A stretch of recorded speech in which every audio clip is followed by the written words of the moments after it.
All right, drawing 2, you are going to be working with 2-point perspective in this next project. We've already gone over the basics of how to do boxes and the ways that 2-point perspective is different from 1-point. So your assignment is going to be to draw a building, hopefully one that is near you. Ideally, you'd be doing your house or your apartment building, or maybe there's a cool church or something like that in your neighborhood.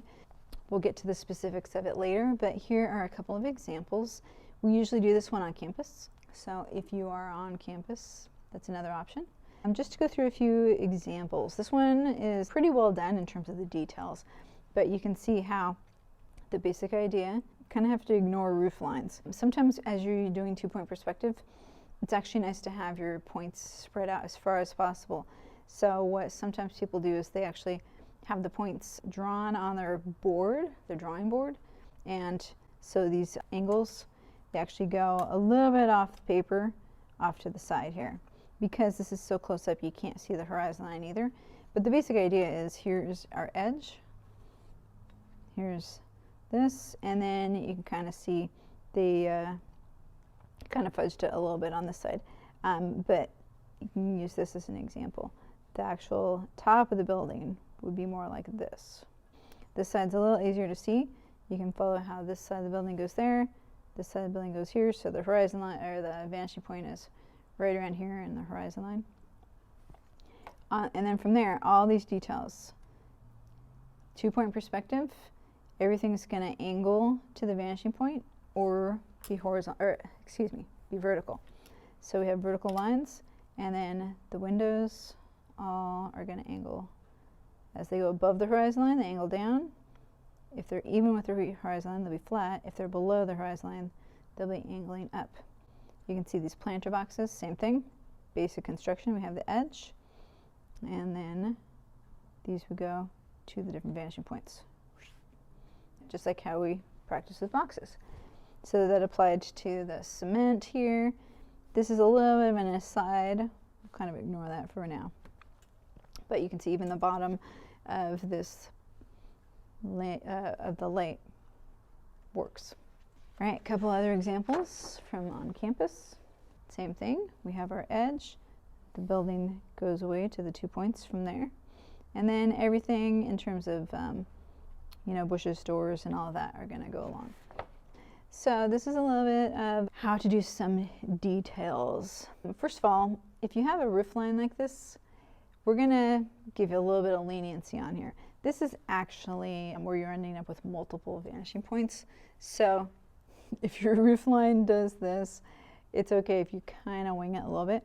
The basic idea is, if here's the edge of the wall over here, and here's this edge here, this is your actual line for construction.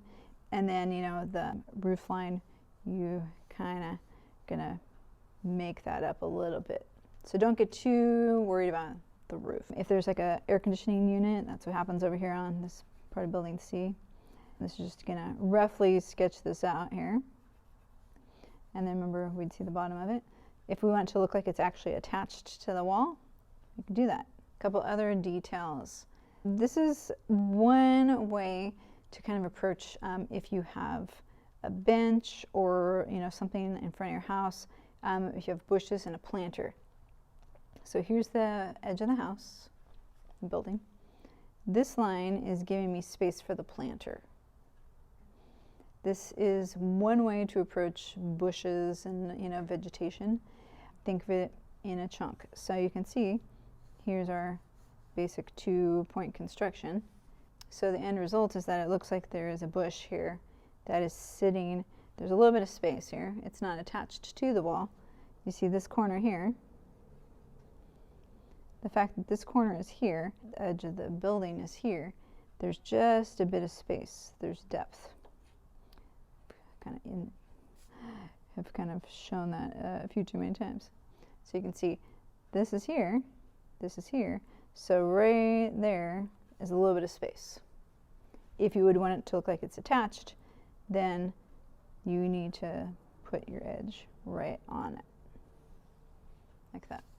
So that's one approach, and then you can rough up the bushes and etc. if you need to. All right, an example of how to do something like a bench. Same thing, here's our edge.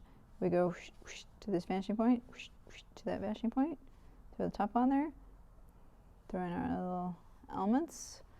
You can see we got some sidewalks and all of that. The basic construction, remember, if it's a door or a window, I'm just going to sketch this out without the T-square. If there's a door here, this would be vertical, this would be vertical. The top of the doorway would be going to the vanishing point, right? And then we would do that. What if you want it to look like you can walk into this? It's an open doorway and not like a door. Think about the bottom of this. If this is our doorway, the bottom here goes across to the vanishing point over here. Once we fill that in, all of a sudden, it looks like we can walk into this space because we can see the floor here. What about the top of it? Probably need to add that in too, huh? Otherwise it looks a little weird. Sorry, I'm using the wrong T-square. Rough idea. So now we're looking the top and the bottom. It's going to all be relative to where you're at on the horizon line. Basic gist for your project is you're going to find a building in your neighborhood. Try and do your own home if you can. Or maybe you're going to be in your grandma's house or something like that. That'd be a great opportunity. Feel free to take a photo and use it for reference. But notice, remember, what part of the building do I need to be at? I need to be on the edge. I can't just be looking at it front, otherwise that's 1 point perspective. So make sure when you take your photo that you line up on the edge, okay, so you can see them both receding away from space. So now that we've looked at some of the other things specifically, here's a great example of lining up that edge to make sure that this vending machine is right there. And then everything is meeting at those vanishing points. But all these details, it's all just 2 point construction. This part up here looks like it's on top. This person did a pretty good job of winging it on the roof. So this is a pretty nice project right here. Be on the edge when you take your reference photo, and then we'll talk through any problems that come up. All right.